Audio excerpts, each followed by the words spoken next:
माननीय सभापति जी, आप हमारा समय खराब कर रहे हो। सर ये 2 मिनट सभापति जी मेरे एक्स्ट्रा होंगे के। माननीय सभापति जी अपने 2 मिनट सर। तो वर्तमान बजट को लेकर सभी माननीय सदस्यों ने अपनी अपनी बात रखी है और निश्चित रूप से माननीय आपक्ष वाले जितने भी हमारे साथी हैं, मित्र हैं, माननीय सदस्य हैं, सब ने अपनी बात और अपने रूप में इस बजट की तारीफ की और बजट के बारे में बताया।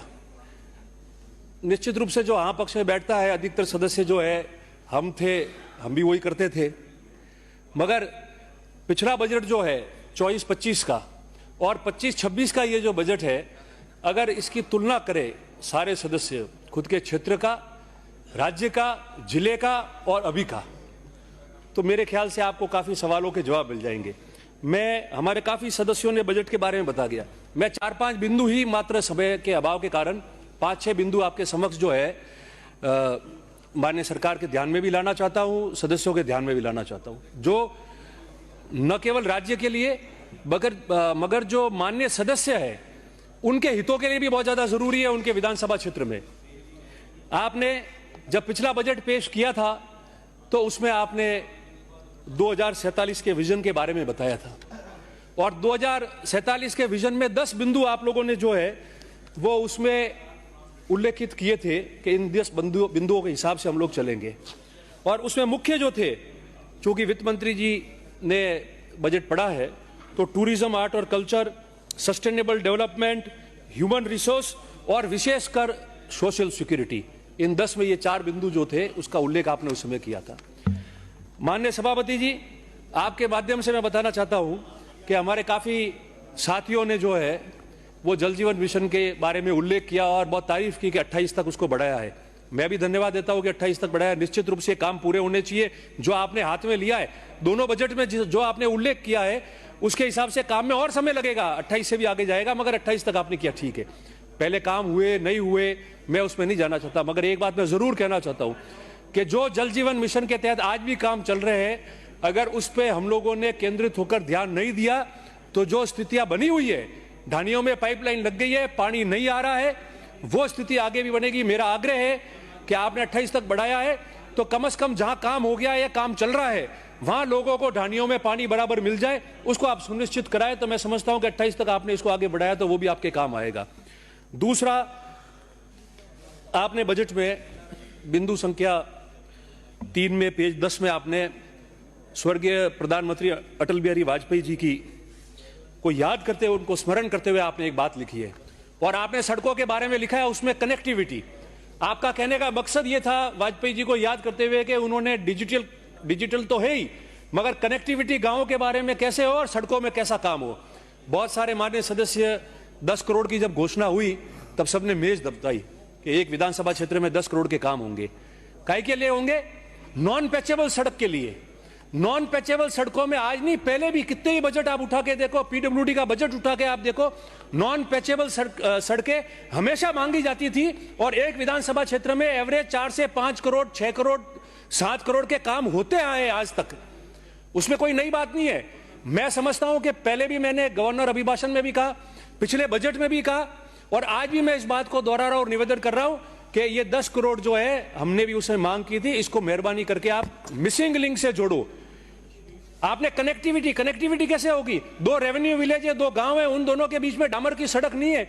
मिसिंग लिंक में आप दोगे, विधायक अनुशंसा करेगा कि इसको जोड़ना जरूरी है, 1 किलोमीटर, 2 किलोमीटर, 10 करोड़, तब जाके वो गांव जुड़ेंगे और तब जाके जो वाजपेयी जी के बारे में आपने लिखा है कि कनेक्टिविटी होगी, तब ये बात साकार होगी। मैं चाहता हूं, मेरा सुझाव है, आप इसमें सुधार करिए। पैचेबल, नॉन पैचेबल सड़कें जो है वो डिपार्टमेंटल हो जाएगी, आप अनुशंसा मंगाइए, मगर मिसिंग लिंक को जोड़िए और 10 करोड़ की जगह 15 करोड़ करिए।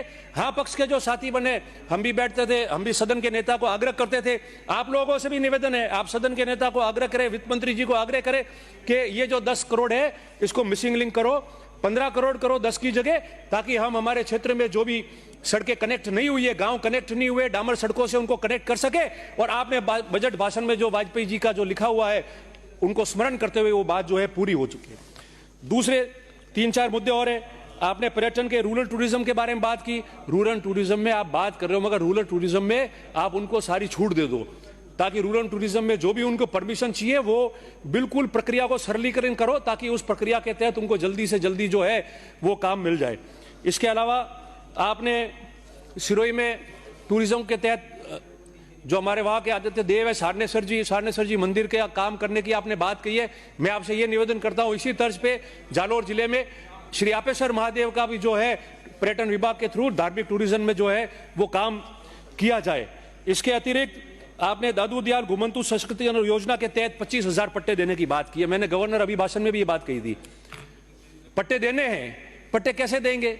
25,000 पट्टे का आपने कहा है घुमंतु अर्ध घुमंतु को, वो लोग गोचर में बैठे, वहां पट्टे आप दोगे नहीं। सुप्रीम कोर्ट का राइडर है, उसमें फैसला है।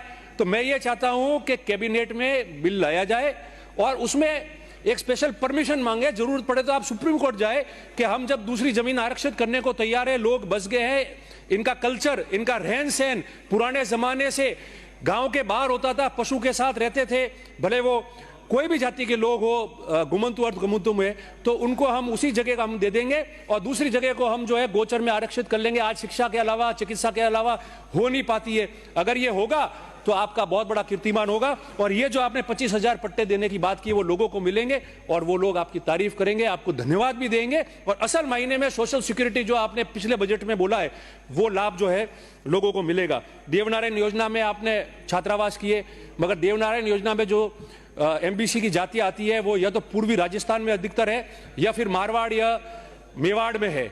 तो मैं आपसे निवेदन करता हूं कि आपने इसमें पूर्वी राजस्थान के जो है स्थल लिए हैं, मगर मारवाड़ में हमारे चौटन है, बाकासर का बेल्ट है, रामसीन है, इस इलाके में नहीं आया है।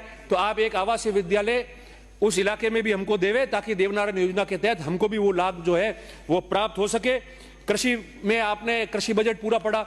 मेरा एक निवेदन है कि जो कृषि कार्य करते समय जिसकी मृत्यु हो जाती है उनको हम लोग पहले बहुत सारे, एक पिछली बारी पैसे बढ़े 2-3 साल पहले, उसके बाद में नहीं बढ़े। तो मेरा निवेदन है कि जो कृषि कार्य करते समय काश्तकार की मृत्यु होती है उसको कम से कम 10 लाख रुपए का जो है आप उसके माध्यम से मुआवजा दिलाए, ताकि उस किसान परिवार के जो है वो काम में आएगा। 2-3 बातें और थी। आपने पिछले बजट में ऊंट की बात की थी, 15 से 10-20 हजार रुपए किए थे, मगर इस बजट में ठोस आपका राज्य का पशु है उसके बारे में ठोस योजना आप नहीं लाए। मैं समझता हूं कि जब आपका डिमांड आएगी तब आप उसके बारे में जो है या जवाब में अप्रोप्रिएशन बिल के समय भी आप जो है उसको लाए। दूसरा, ट्राइबल के साथ में एक बात और है जो मैं लास्ट 2 बातें हैं वो निवेदन करना चाह रहा हूं। आपने विधायकों के लिए 10 लाख रुपए से भवन की बात की है, मैं उसके लिए आभार भी व्यक्त करता हूं। मगर एक बात जरूर कहता हूं, पिछली बार नवाचार पे हमको बात करनी थी, सदन चल नहीं पाया था, हम बोल नहीं पाए। मैं आपसे निवेदन 2 बातों का करता हूं कि एक तो विधायकों को आपने किया, आपने एमएलए लेड से कह दिया, तो 10 लाख में क्या बनता है? अगर एमएलए लेड से ही खर्च करना है तो उसको 25 लाख कर लो, और सरकार पूरा दे दे तो धन्यवाद है, नहीं दे तो कम से कम आप ये कह दो कि सरकार 10 लाख रुपए जो है वो गवर्नमेंट दे देगी, ऊपर का जो है वो एमएलए लेड से हो। तो कम से कम जिस विधायक के लिए वो हॉल बनना है, उसके हॉल में सारे संसाधन लगने हैं, फर्नीचर लगना है, वो कम से कम ढंग से तो काम हो जाए एमएलए लेड से। मैं समझता हूं कि गवर्नमेंट को खुद को करना चाहिए और एमएलए लेड में रिवाइवल होना चाहिए कि क्या क्या चीजें, हम 2 मिनट में पूरा करूंगा, चीजें हमको जो है वो एक्स्ट्रा ऐड करनी चाहिए। इसलिए मेरा एक मुख्य मांग है, ये जितने माननीय सदस्य बैठे हैं आप सबको भी मैं निवेदन करना चाहता हूं कि विधायकों की तरफ से एक विधायक नवाचार निधि बननी चाहिए। जो काम एमएलए गाइडलाइन में नहीं है, जो काम हो नहीं सकते, वो 1 करोड़ रुपया आप साल का दीजिए, ताकि विधायक नवाचार निधि के तहत हम लोग वो एक्सपेंस कर सके जो किसी भी गाइडलाइन में काम नहीं आता और लोगों को उसकी सुख सुविधा मिल सके। अंत में 2 ही बात कहता हूं, मेरे विधानसभा क्षेत्र में 2-3 काम जो है, 1-2 एएन ऑफिस और ये जो सीएससी बनाई है ये प्रक्रिया में थी, मैंने भी निवेदन किया था 15-20 बिंदु में, उसका धन्यवाद देता हूं। मगर सरनऊ में जो है उप तहसील है, बड़गांव मालवाड़ा में सीएससी है, इसके अलावा कई सारे ट्रोमा सेंटर है, उसको करें। और 2 बातें और है, अंत में 1 मिनट में मेरी बात पूरी करता हूं। आपने बजट में लिखा है माउंट आबू में पोलो ग्राउंड के रिवाइवल के लिए, रिवाइवल की आवश्यकता नहीं है। पिछली बार 18 करोड़ रुपए बजट में जो है वो स्वीकृत हुए थे, उसका काम शुरू नहीं हुआ है।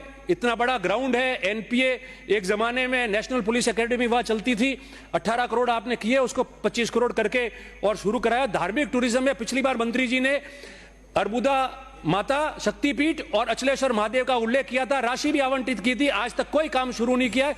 आप गौमुख को इसमें जोड़े और वेडिंग डेस्टिनेशन के तहत आपने जो बात की है, उदयपुर, नाथद्वारा, उसके साथ में माउंट आबू को जोड़ते हुए आप वेडिंग डेस्टिनेशन में इस काम को पूरा कराएं। और अंत में महाराणा प्रताप जी को हम सब याद करते हैं। धार्मिक टूरिस्ट के तहत महाराणा प्रताप जी का जो स्मारक वहां शेर गांव में है, जो सबसे ऊंचाई पे है पूरे राजस्थान प्रदेश में, जहां पैदल ही जाना पड़ता है, उनके जो स्मारक पुराने वहां बने हुए धार्मिक टूरिस्ट के तहत और ट्राइबल टूरिस्ट को जो आपने जोड़ा है, उसके तहत महाराणा प्रताप जी के स्मारक को भी उसमें देखा जाए, उसका उल्लेख किया जाए, उसको करा जाए, तो मैं समझता हूं कि ये बढ़िया होगा। आपका मैं इसके लिए समय देने के लिए बहुत धन्यवाद प्रकट करता हूं। बहुत बहुत धन्यवाद।